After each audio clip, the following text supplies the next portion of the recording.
मैं सिंघवी जी को बहुत धन्यवाद दूंगा कि आज आपने इस लीगल फ्रेटर्निटी को पूरे देश में से बुलाया और ये बहुत ज़रूरी भी था कि हमारे देश में एक तरफ मणिपुर हो गया है, एक तरफ पहलगाम हो गया है और मणिपुर में एक्सटेंशन, गवर्नर्स रूल एक्सटेंशन के बाद एक्सटेंशन हो रही है।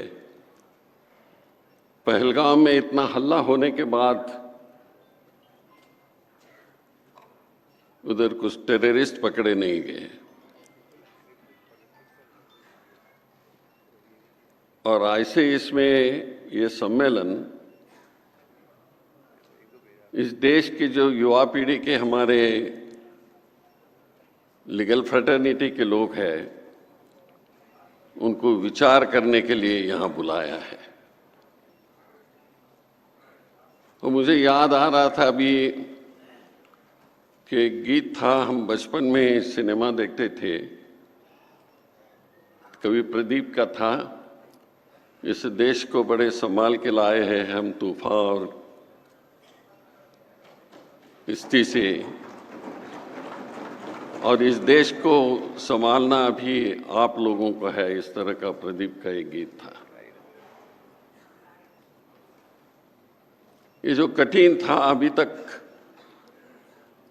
11 साल के पहले कांग्रेस की सत्ता थी। कई कठिन समय में से डॉक्टर मनमोहन सिंह और सोनिया गांधी जी ने सत्ता की डायरेक्शन की। आज हम शेल्टरलेस हो गए हैं,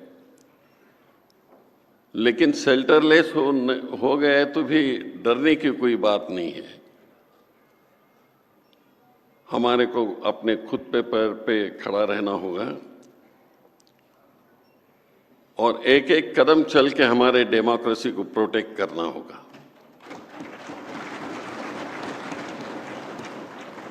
यहाँ नारायण स्वामी जी ने अपना दुख बताया, एक chief minister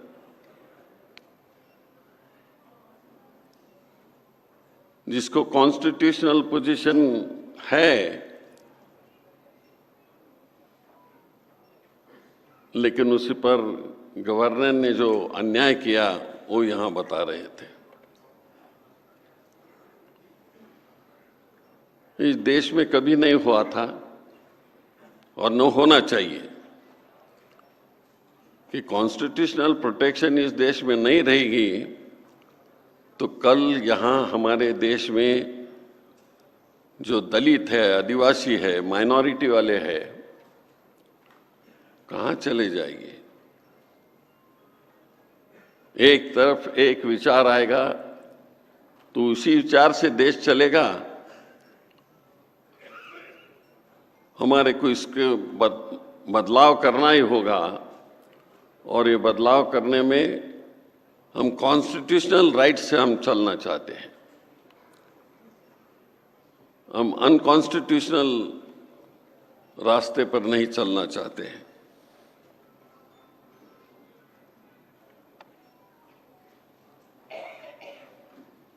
The Constitution is not self-executing, its values are hollow without principled sentinels fighting to tooth and nail to uphold the hollow values against the forces.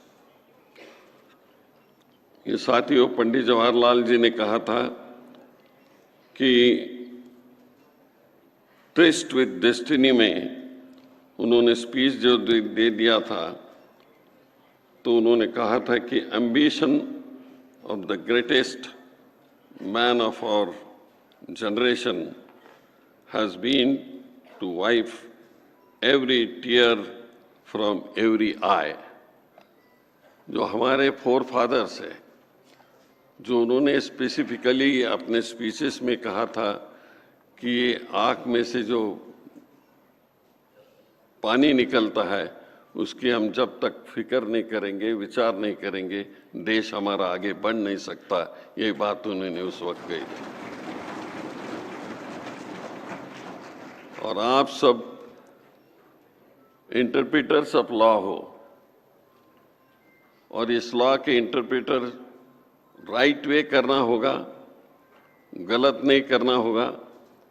और इसी के लिए श्री सिंघवी जी ने ये प्रयास किया कि पूरे देश में अपने जो छोटे बड़े एडवोकेट्स हैं उनको यहाँ बुलाया और एक बार यहाँ मन की बात हो जाए, चर्चा हो जाए और उस चर्चा से हमारा देश फिर एक अच्छे रास्ते पे चल जाएगा।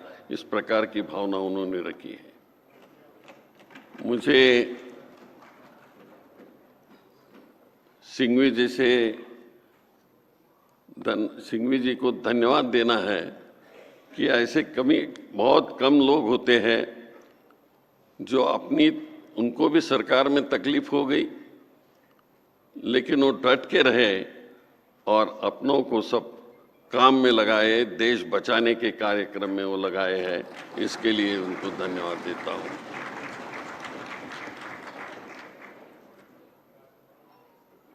सुबह राहुल गांधी जी ने जो भाष्य किया, हम लोग उनके शब्दों पर चलते हैं, उनके आवाज पर चलते हैं।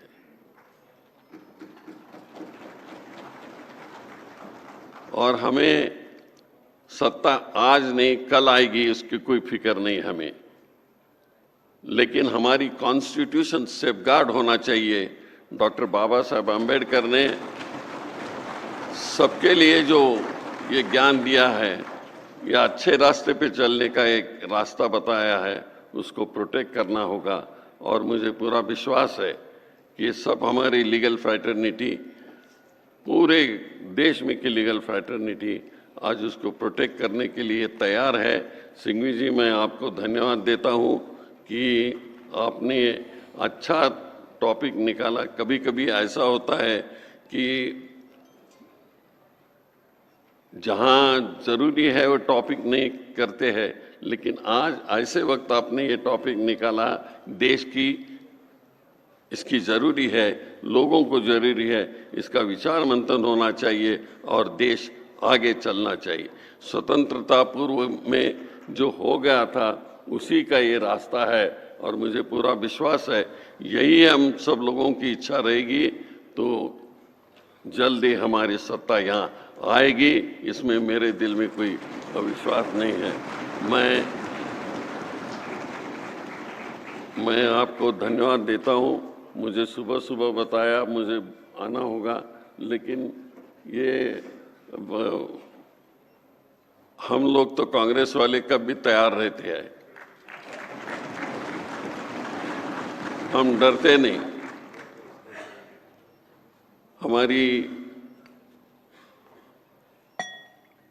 मैं तो हमेशा कहता हूं कि कौन कांग्रेस ऐसी है, ये सादगी पे चली है महात्मा गांधी के जीवन पर, और कौन न लड़ जाए इस सादगी पर लड़ते हैं मगर हाथ में तलवार भी नहीं। ये विचारों की तलवार है, विचारों की तलवार आगे बढ़ेंगे। जय हिंद।